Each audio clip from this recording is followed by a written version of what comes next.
What is up?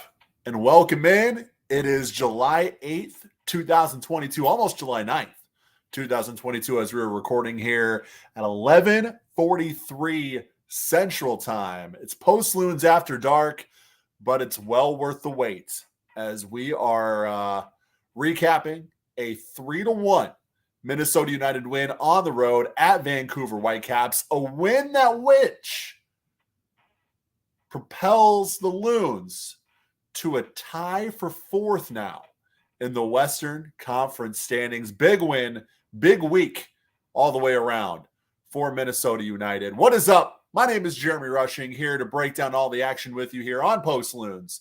We are live on Sota Soccer's YouTube and Twitter channels right now. But if you want to get involved in the conversation, maybe you want to drop your question, comment, have your take from the match read on the air, on the stream here by yours truly, you do need to go to our YouTube channel. The connection between Twitter and the StreamYard that we use, I'm not able to see those comments coming in the chat. So we'll have to do that on Twitter. So if you're watching on, or we'll have to do that on YouTube. So if you're watching on Twitter and you want to get involved in the conversation, you'll have to go to YouTube. Just go to YouTube and then search Post Loons, search Sota Soccer, and you'll see everything there.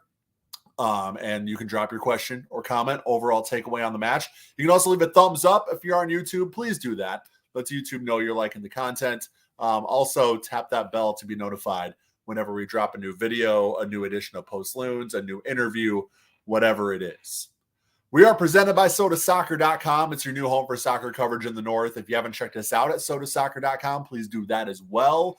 A lot of great stories and content, not just from Minnesota United, but from kind of every corner of the Minnesota soccer scene. We also have a Patreon there too. If you want to support what we do, just hit us up at patreon.com/Sota Soccer. You get a weekly bonus podcast with that Patreon membership as well.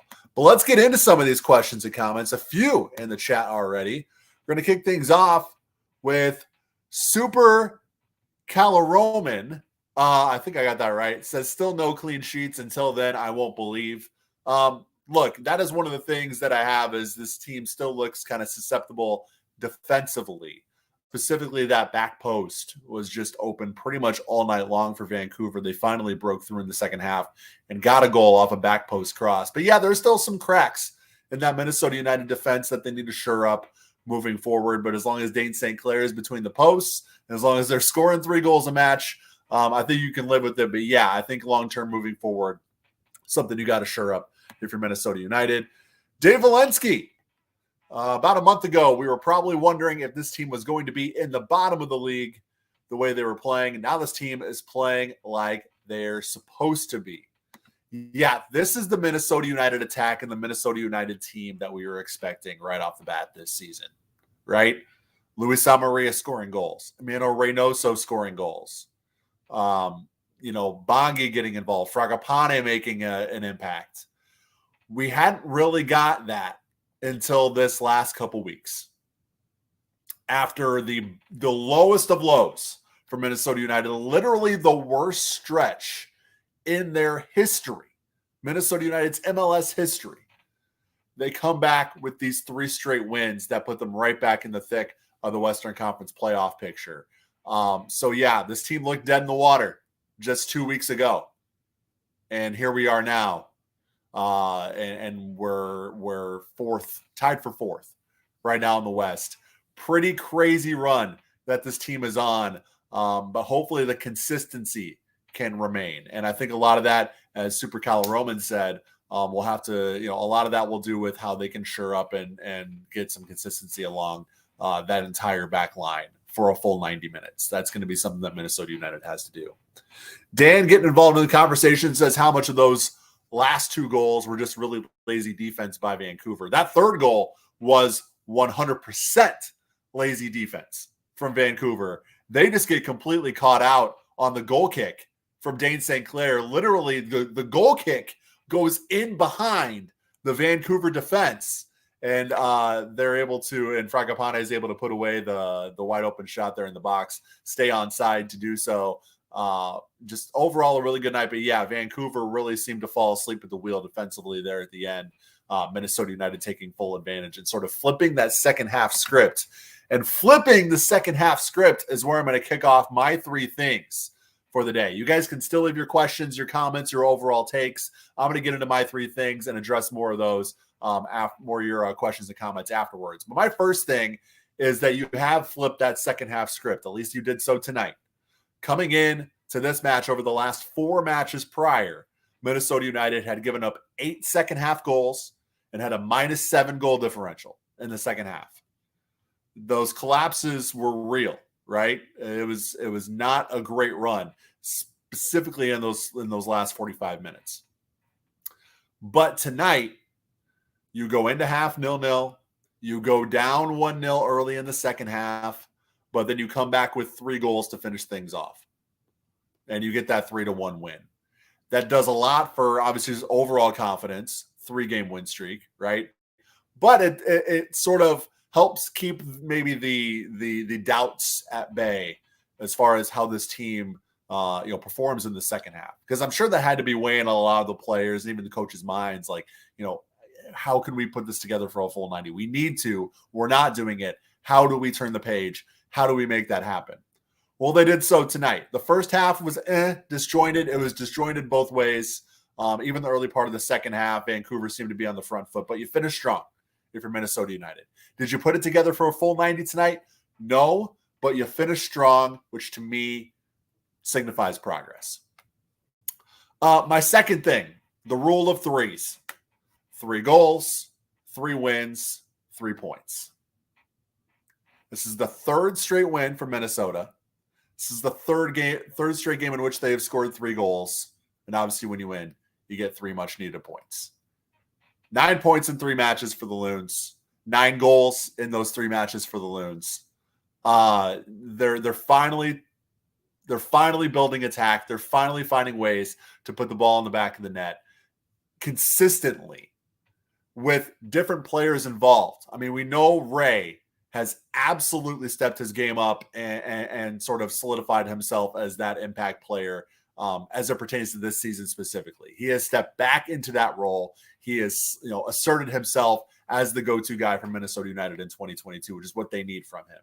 But now you're getting Luis Amarilla on the board. You're getting Frego Fragapane on the board, right? It's only a matter of time before Bongi. He can only knock down the door so many times before it actually falls and he's able to get that ball in the back of the net. That's coming as well. Like you're getting goals from a lot of different players, from a lot of different pieces that are contributing. I think that is the biggest part of this. Not only are you scoring goals, but you're getting that impact and you're getting that contribution from a ton of different players, right? Before, it was really just Ray, Lud, Amarilla had a few goals. That really was it.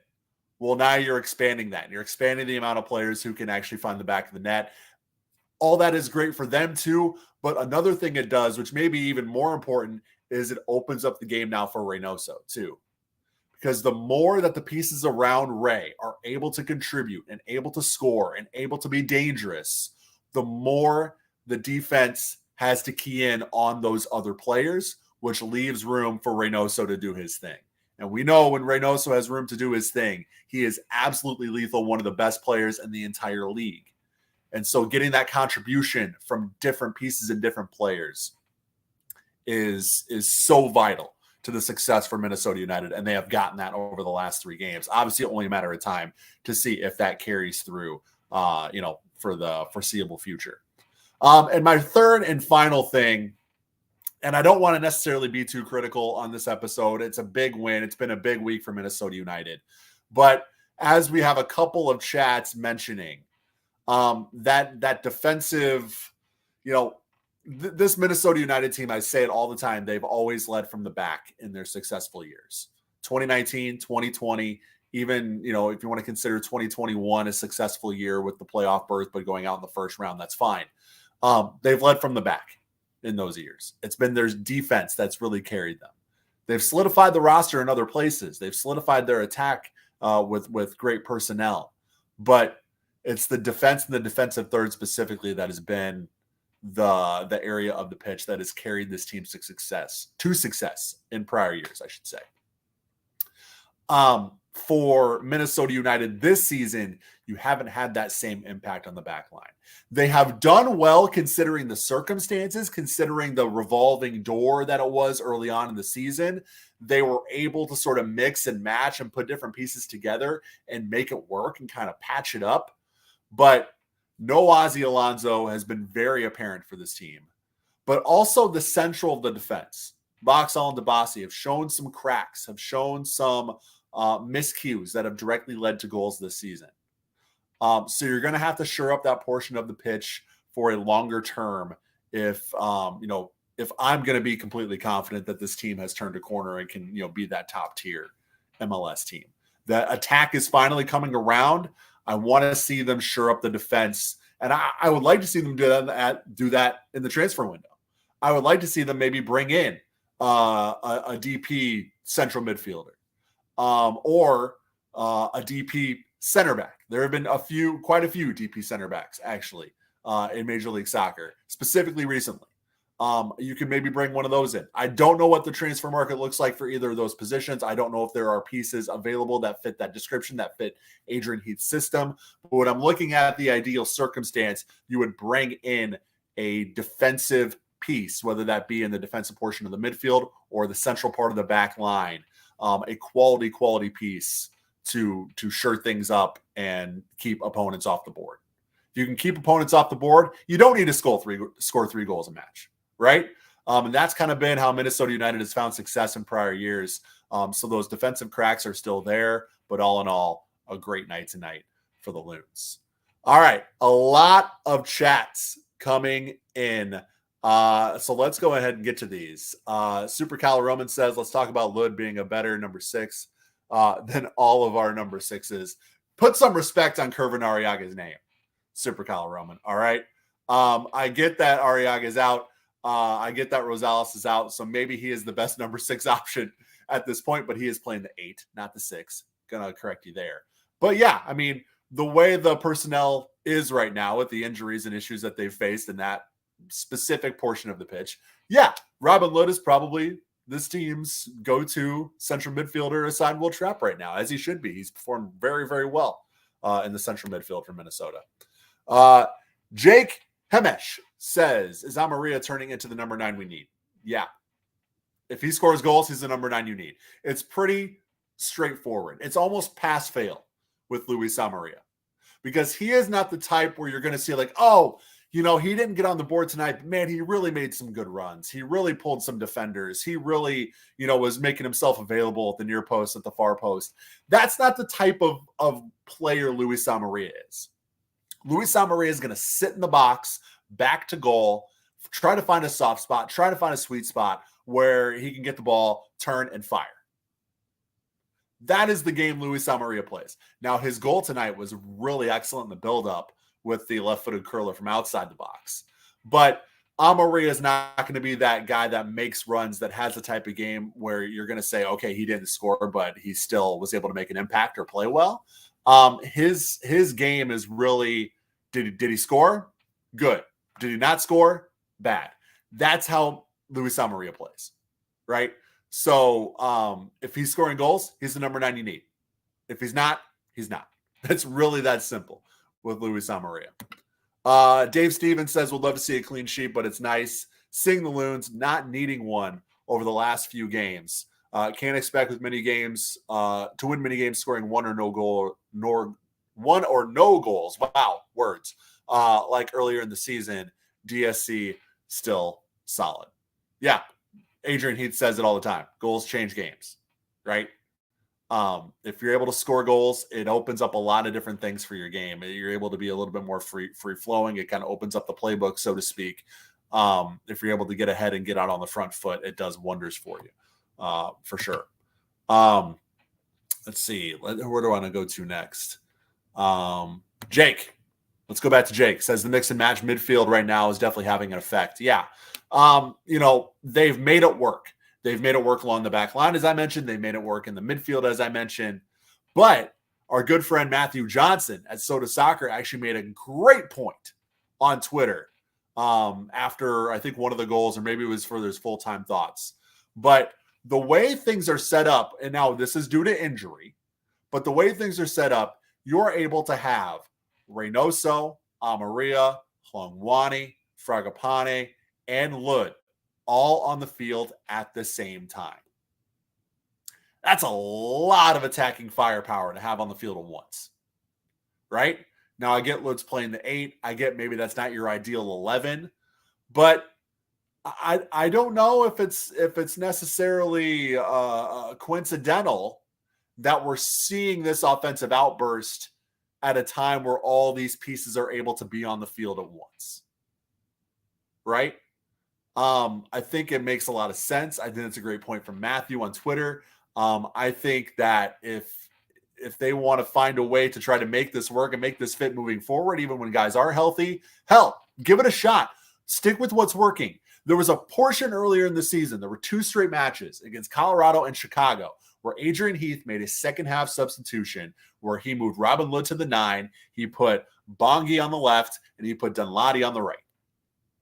They were outscoring teams like 6-1 in like the 45 minutes that those 3 got up front together. They tried starting those 3 together the next match. Didn't really work out. But they never went back to that sub after that. It was sort of a hot hand. It was, this is working. Let's go with it. They never went back to it. So when you have all these pieces on the field, Bongi, Franco, Ray, Luis, Robin, when all those guys are on the field at once and it's working, you don't necessarily have to revert back to your old starting 11 once guys are healthy again. If this is what's working, stick with what's working. That would be my thing. You obviously don't want to necessarily sit Kervin Arriaga, and that's not what I'm saying.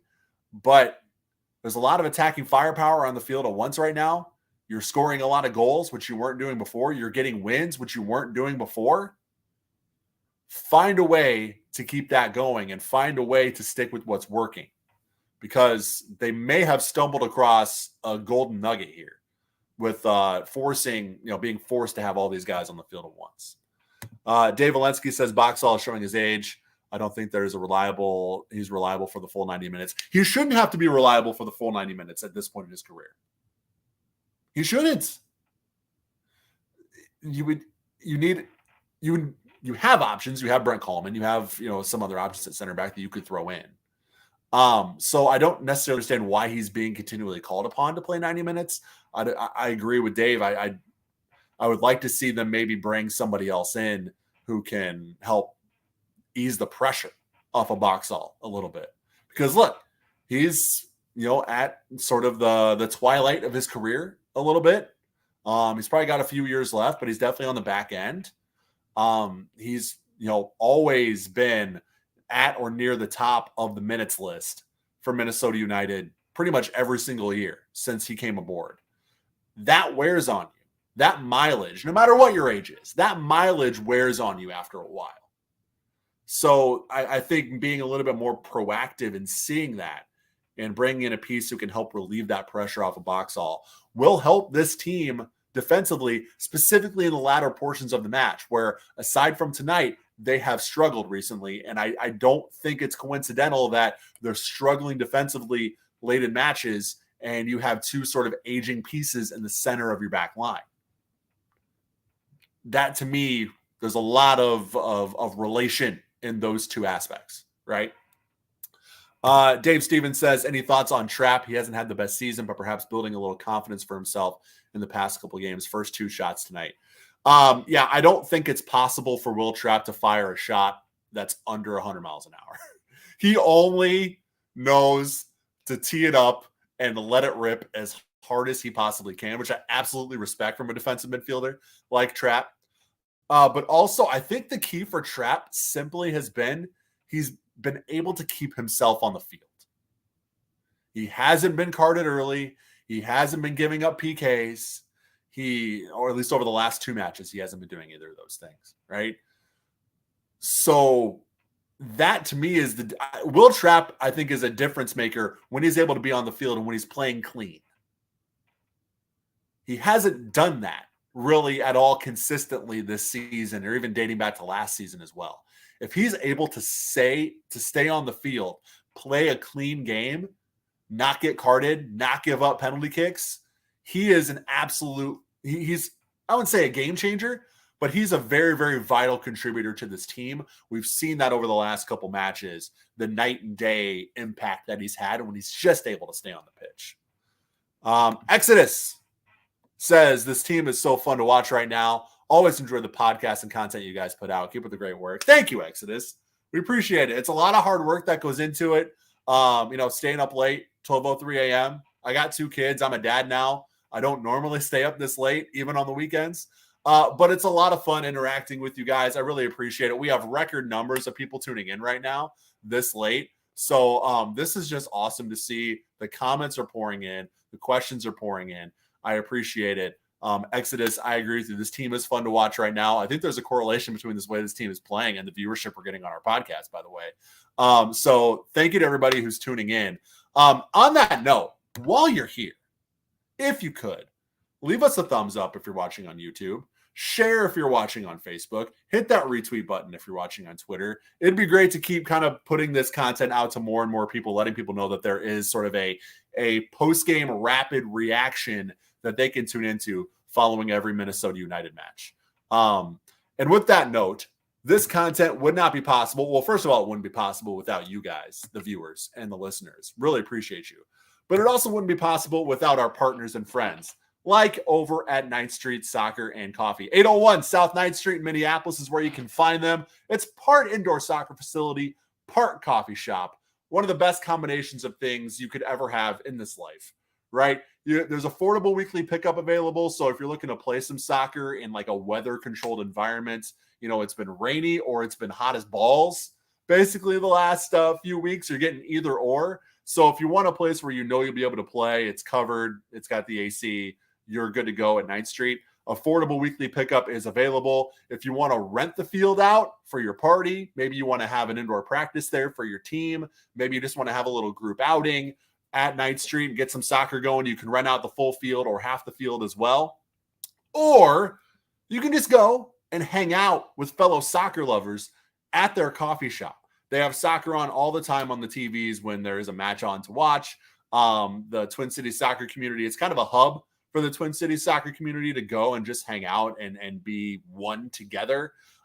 There are Minnesota United watch parties for periodic road matches throughout the season. They've had Minneapolis City watch parties as well. Wouldn't be surprised if they did a Minnesota Aurora watch party for, if they go on the road during the playoffs as well. In the USLW League, shout out Minnesota Aurora, by the way. So 9th Street's just an excellent spot to go hang out and be in the Twin Cities soccer community. They also have one of the best coffees that I have ever had in my life there. And that's a shoot. That is honest there from me, as sort of, I'm sort of getting into the coffee game a little bit. I used to never drink coffee, to be honest. And then I had 2 kids and I was like, okay, coffee is an absolute necessity of life now. But so I've become a bit of a coffee snob. I get those like coffee subscriptions, but still have not found anything better than the Golazo brew from 9th Street Soccer and Coffee. So head out to their website, 9thstreetmpls.com. Hit them up on Twitter and Instagram at 9th Street MPLS. Book a field time, book your weekly pickup time, buy some Golazo brew. Just learn all about our friends over at 9th Street Soccer and Coffee. 801 South 9th Street, Minneapolis, or online, 9thstreetmpls.com. Where's the overlay? There it is. Now we're back. Oh, maybe not. Maybe we are. There we go. More comments rolling in the chat. You guys are on it with the comments tonight.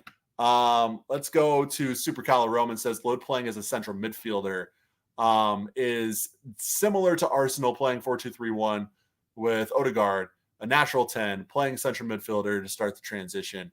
I think we keep it as long as we can and have. I don't necessarily disagree. I do think at some level, if you get late in the season and maybe we haven't seen, any more development from Bongi from where he's at right now. Not saying he's in a bad spot right now, but we saw the good and the bad and the ugly from Bongi tonight, right? He was doing some excellent work on the ball, getting passes in the right spots. But then he also had some woof plays defensively. Was dribbling right into guys. So we saw kind of the full Bongi experience tonight. But a lot of it is still good, and he's still improving.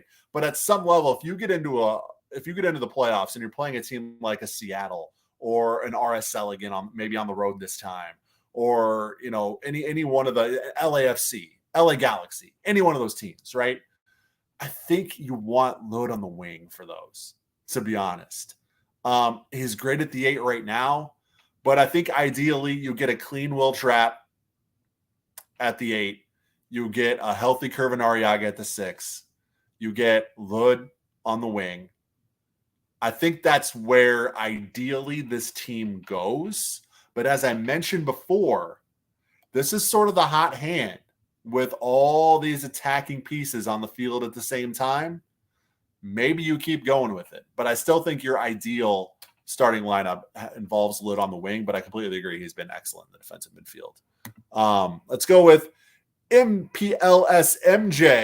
Says agree on the aging center backs. Boxall and Abassi overachieve, but get tired late. Look, these are great players. I do not want to undermine or do anything to inhibit the impact that Michael Boxall and Makai Dabasi have on this team. But there's only so much in the tank for these guys, right? And I think that's been showing late in matches. I would love to see this team maybe get a young piece, whether it's a DP, TAM, whatever, a really, really good, almost Eichel Para-esque in the impact they can make in the central of the defense. I think that'd be a really good catalyst for just improving that defensive third of the pitch overall. But yes, Boxall and Dabasi good, but they're getting older. The mileage is continuing. They're late in matches it's been showing. Dan, has anything changed tactically that has turned Fragapane back into the player we saw last season? Or is he just playing better? I think it was completely between the ears with Fragapane. I really do. I get that he had a reoccurring kind of annoying knock at the beginning of the year. But, you've been watching him over the last couple months, and his pace wasn't necessarily changed. Like, he was still, running fast. He was still, doing all the things from just a north-south vertical perspective that you expect him to do, but he just wasn't shooting the ball. He just wasn't making the right passes at the vital moments. It was those mental things. When push comes to shove, that's going to make the difference between scoring a goal and not scoring a goal, that we just weren't seeing from Fragapane. But then against LA, he gets a goal. And I think that's just one of those things. It's soccer. A goal can change everything for you. Goals change games, but goals change the way guys play too. If they're in a rut and they're having a down, few matches, just simply seeing that ball go to the back of the net can do wonders. We're seeing it with Luis Amarilla too, right? I mean, he is smiling. He is smiling on the pitch. Aside from the last couple games, when's the last time you saw Luis Amarilla smile on the soccer pitch, right? It's been a minute. But scoring goals has that effect. And it not only has the effect on the guy scoring the goals, it has effect on the entire team. When you're able to consistently score, it absolutely does wonders for the confidence of the entire team. And I think we're seeing that positive snowball effect right now. Dave, Bongi looks like he just runs out of gas in the last 15 minutes of every game. Will Heath ever figure out subs? Look, there are times where you get into the 80-plus minute and you look at some of the tire legs on the field and you're like, why are these guys still out here? Right? And Bongi is really always the example because he is going 1,000 miles an hour, giving 100% effort for the first 70, 75 minutes. Anybody would be winded and exhausted after that, right? So yeah, I would like to see Heath maybe be a little bit more proactive in those situations, and maybe not get to a point where you're having too many tired legs on the field. Bongi, the prime example of that. But yeah, he's given you the effort, and maybe he will play himself into a shape where you can count on him for 90 and keeping that effort, over a longer, consistent period. Dave says, I agree with Dan. Franco is playing better. I think he'll always be a streaky player, but his success is going to be directly correlated to Ray's performance as long as he keeps his cool. A lot of guys' success on this team are directly correlated to Ray's performance, Dave. Franco being one of them. But when Franco Fragapane is on his game and being a terror like we know he can be along the left side of the pitch, that is something that just it's such a positive effect for Minnesota. And as I mentioned earlier, it helps alleviate that pressure off Reynoso. If nobody around Reynoso is contributing and defenses can just key in on him, it's going to be a long night every time for Minnesota. But if you're getting contribution from Fragapane, from Amaria, from Bongi, from Lud, then all of a sudden that really opens things up for Ray, right? And I think we're seeing that. I mean, Ray is on a tear. He didn't score a goal tonight, but I mean, he was putting shots in. It wasn't for lack of trying. But other pieces were the beneficiary tonight. Like, what I wonder what the odds would have been that your 3 goal scorers tonight. Okay, Minnesota United scores 3 goals. Who's going to score the 3? Kamar Lawrence, Luis Amaria, and Franco Fragapane. Like, those are 3 guys, you think maybe Ray, Lud, does Bongi get on the board, right? Amaria might be one of your first options there. But definitely Kamar Lawrence was a surprise. I thought he was excellent tonight. And so let's talk about that. Let's talk about the fullbacks a little bit for Minnesota United. DJ Taylor, when we're talking about that back post being open defensively, I think that was DJ's side of the field. I also think that was Boxy's side of the field, though, too. So I don't know which one of them necessarily that responsibility, lies on. But what DJ and Kamar are doing, and I'm going to shout out Kamar Lawrence specifically, in terms of getting involved in the attack, I think that has been a huge difference maker in this team's attacking presence, too. Because Roman Metner was really the only defensive overlapping presence this team had when he was on the pitch. With Chase Gasper on the left, he wasn't overlapping a lot, right? It was really Roman overlapping on the right, and that's how the defense was getting involved in the attack pretty primarily for Minnesota United in years past. Now, you're finally getting that symmetry from both sides, right? Kamar Lawrence has been an absolute pain in the ass for defenses these last few matches with his overlapping play. I see him in the attack more than I see him on the defense when I'm watching Minnesota United right now. Maybe it's because he stands out more when he's in the attack, but it's crazy how often he's able to get in the attacking third and overlap and make things happen. DJ Taylor's making that same contribution on the right too. And actually, Minneapolis MJ, can we get a shout out for DJ Taylor? The weak side ball watching is a coaching problem because all Loons do it. Besides that, DJ has been solid on defense and improved going forward. Yeah, I love what DJ has done for this team. I think we saw a bit of the crater that Roman Metner had left when his injury issues really started to ramp up. You had O'Neal Fisher over there at times. It was just kind of who's going to step up? How do we patch this up? DJ has solidified the right side of the back line. And I get Alan Benitez is probably coming in. He actually said his goodbyes to his team in Paraguay today. So that's going to be signed here sooner rather than later and probably announced within the next week that Alan Benitez is coming in. But it's hard to overlook the impact that DJ Taylor has had on the right side of this back line. I'm of the opinion that DJ Taylor has earned the right to be this team's long-term starter moving forward. And I get a lot of people in the comments when I say that say, well, the best player is going to play regardless. It doesn't matter because the best player is going to play regardless. It's competition. They're going to push each other. I get that.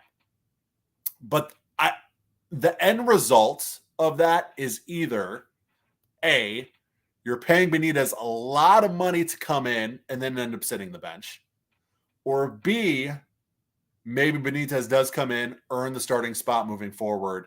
Now all of a sudden DJ is relegated to the bench and he only gets better with playing time. We've only seen DJ get better when he's got that consistent opportunity to play. And if you limit that consistent opportunity to play, I don't know if he's going to get better. And so I don't necessarily, neither of those options, those end results sit well with me when you're talking about bringing Benitez in. Maybe to give the Loons front office maybe the benefit of the doubt here, maybe the negotiations were too far in at the point that DJ started making that consistent impact, that they can maybe pull an offer or pull out of the negotiations or whatever it was.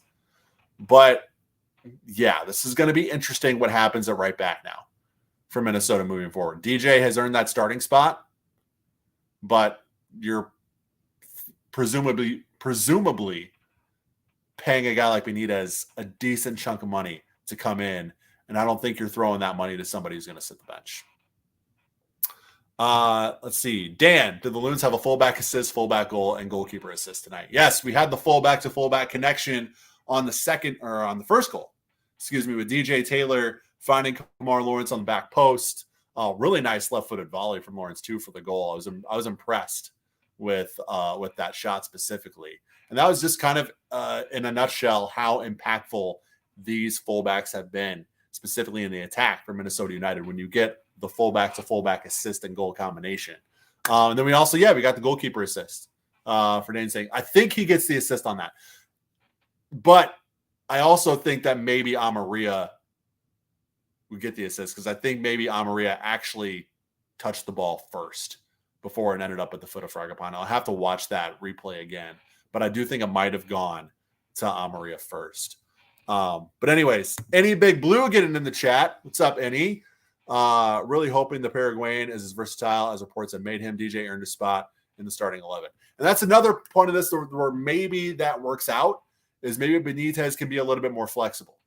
Maybe Benitez can play up in the defense. Maybe he can play on the left side. Maybe he can do a lot of things. Maybe he can be sort of a utility option. Who knows? But he's primarily a right back. I have to imagine he's coming in to play his position, if you will. Dave asked the same question. Can Benitez play elsewhere other than right back? Forgive my ignorance. Yeah, so the reports and kind of the backstory on him is he is a little bit flexible, but right back is his primary position. And I don't necessarily think, now I don't know the details on the contract. I'm assuming that Benitez is coming in on a pretty good deal. I don't know if you're going to bring a guy in and pay, what I'm assuming Minnesota United is paying to not play him in his primary position. Super Kyler Roman says, so is the streak because Heath did something, or are the players saving the coach? I think it's a combination. I don't necessarily think one side gets all the credit and the other side gets none. I think the players are stepping up. I think Maria is gaining confidence. Fragapane is gaining confidence. Bongi keeps knocking on the door. But also, who's the guy putting these players in these positions, right? Who's the guy putting these players on the field? Who's the guy kind of combing through these injury issues that Minnesota United is having and sort of putting the pieces to the puzzle together? It is Adrian Heath. The criticism of Heath, this season with some of the substitution stuff and the way the team was playing prior and tactical issues that some Minnesota United fans were having with him, I don't disagree with really any of that. There's a lot of truth, and I think it's very warranted. But I think you also need to give credit where credit's due as well. I think you can criticize Heath when things are going wrong, but I also think you can look at it objectively and say, okay, this streak, Heath's probably got something to do with it too, with the way that he's putting the pieces together. So I think it's somewhere in the middle to be on the fence on this one and sort of play the middleman role here. I do think it's somewhere in the middle. I do think it's a combination. What's up, Mr. Geldy? Thanks for tuning in and contributing. Says we were one injury away from no right back without a new player and Metner's spot. Yeah, I mean, so maybe it's a depth move to bring Benitez in and maybe make DJ your prime depth option at right fullback. That could be it. And maybe that could benefit Minnesota United moving forward because they are pretty, I guess, weak. I wouldn't say weak, but thin at that particular position. That makes sense. But at the same time, I do think you have guys like O'Neal Fisher, Brent Coleman, who can come in and fill spots on the back line from a depth perspective, too, the way it currently is. Wow. 40 minutes. A lot of questions and comments. I don't even think we're going to even get to like the match moments or the game notes here, guys. One thing we do need to get to, though, I would be remiss if I didn't talk about our friends over at Pence Homes. I'm getting good at this, switching over to the side of the screen. It's been a few times now where I've been able to do that. Nate Pence, huge supporter of Minnesota soccer, not just a Minnesota United fan, but also a supporter of Minneapolis City, Minnesota Aurora, our friends over at Equal Time Soccer, who do an excellent job at covering the women's game in the state of Minnesota. Nate Pence is really ingrained in the Minnesota soccer community. So it's an honor to have him help support us in what we're doing with here with Post Loons and sotasoccer.com. So if you're buying or selling in Minneapolis and St. Paul, not only is Nate a big supporter of Minnesota soccer, he and his team are also an excellent group of realtors who can help you get top dollar for your home, find the home of your dreams at an affordable price, just help you navigate this crazy market that we're in right now. Nate and his team can do all of that. So if you are buying or selling in the Minneapolis and St. Paul area right now, maybe you're buying, maybe you're selling, maybe you're doing both, you need to contact Nate. Here's what you do. You either go to the website, pencehomes.com, or if you want to skip the website altogether, maybe you're going to take my word for it 100%. Maybe you already kind of know who Nate is. Maybe you're on Minnesota United Twitter. You've seen Nate. You know who he is. You know the reputation he has, right? So maybe you don't even need to go to Pence Homes. Maybe you just want to start that conversation right off the bat. That's fine. You can email Nate directly. It's just Nate, N-A-T-E, you can see the name there, at pencehomes.com. You can see the URL there. So if you want to just check out more about Pence Homes and how they can help you, go to pencehomes.com. But if you actually want to start that conversation with Nate, it's free to have the conversation, right? You just go to Nate at pencehomes.com, shoot him an email, and he will get back to you. Big thanks to our friends over at Pence Homes for helping us out at sotasoccer.com and helping us out with the Post Loons post-game show. We would not be able to do it without them. So looking ahead now for Minnesota United, you're currently tied for fourth in the Western Conference standings with LA and Dallas. Now, the Galaxy played LAFC tonight, so they, didn't no real matches in hand there. But FC Dallas does play tomorrow. So if they get a result against Houston, they will kind of leapfrog and move up ahead of both the Galaxy and Minnesota. But if you would have told me 2 weeks ago that Minnesota United would be tied for fourth in the West on July 9th, I would have said you're absolutely crazy. But 3 straight wins and some fortunate results elsewhere, that'll do that. And it's crazy how much the pendulum can switch and how things can change. I think we're seeing what Minnesota United is capable of from an attacking perspective. I think you need to bring in a couple more pieces. Don't hit me with the 2 to 3 players away. I get it. A couple more pieces, 2 to 3 players away. This team seemingly always 2 to 3 players in a way. I don't necessarily disagree with that sentiment. But I do think if you bring in 1 or 2 guys here in the transfer window who can help solidify the defensive third and maybe help contribute in the attack as well, maybe you're doing things. I would like to see, if you're going to bring in 2 guys, let's say, in this transfer window, I would like to see both of those pieces go in the defensive third, maybe 1 center back, 1 number 6. That would be kind of my ideal scenario in terms of guys you bring in. But you're in a good spot and you have a DP spot to play with. You have the opportunity to bring some guys in. You're rumored to be bringing some guys in. So I think there's a lot to be optimistic right now for Minnesota United, but obviously it's a very cautious optimism because we've seen the roller coaster that this team can take us on, right? Just when you think they're out of it, they get 3 straight wins. But how often, as we've seen in the past, after that win streak, all of a sudden we see that drop, right? We've seen it this season. It was the back-to-back wins against Colorado and Chicago. This team was riding high.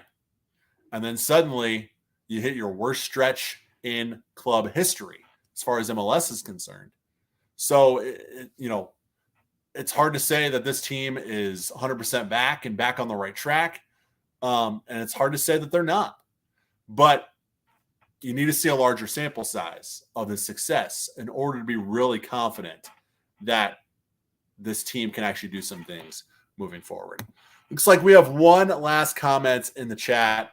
Dave says, next 6 games against bottom half, next 3 at home, continue this run.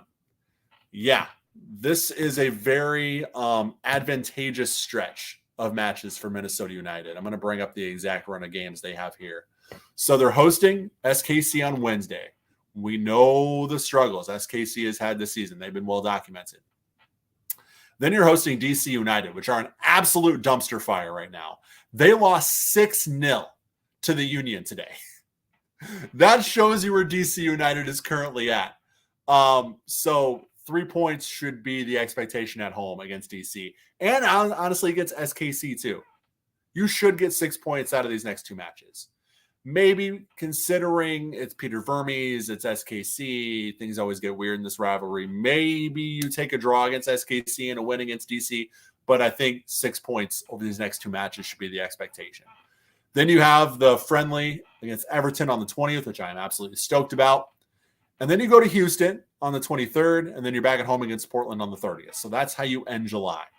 Home against SKC, home against DC, at Dynamo, home against Portland. 4 matches left in July. I'm going to say 9 out of these 12 points. If you get 9 out of these 12 points, you're going to be feeling excellent. You're probably going to be top 4, maybe even top 3 in the West once you hit the end of July. Then you're sort of in the stretch run of the last couple months of the season, and you're in a really good spot. But yeah, I think Mr. Geldy, love the confidence. 7-0. Nice. All right, guys. I appreciate it. Man, we had a lot of people tuning in tonight. This was awesome. Thank you guys so much for staying up late with me. It's always great to talk to you, but especially great to talk after a Minnesota United win. And we'll be back at it once again Wednesday evening following what we hope to be another 3 points over SKC. Check out sotasoccer.com. Subscribe to the YouTube channel. Subscribe to our podcast feed. Consider subscribing to our Patreon, patreon.com/sotasoccer. It helps support what we do, but also you get a bonus podcast every week out of it too. So make sure you're, helping support us and pump us up and share us out anywhere you can. That would be very, very appreciated. But again, can't begin to tell you how thankful I am for all the support, all the viewership, all the all the interaction tonight. It was awesome. So how about more of this on Wednesday? I know it's a school night on Wednesday, but it's earlier. We'll do like a 9:30 post Loons. So let's do it again then. Have a great weekend. Enjoy the win, and we will catch you Wednesday for another edition of Post Loons. See you guys.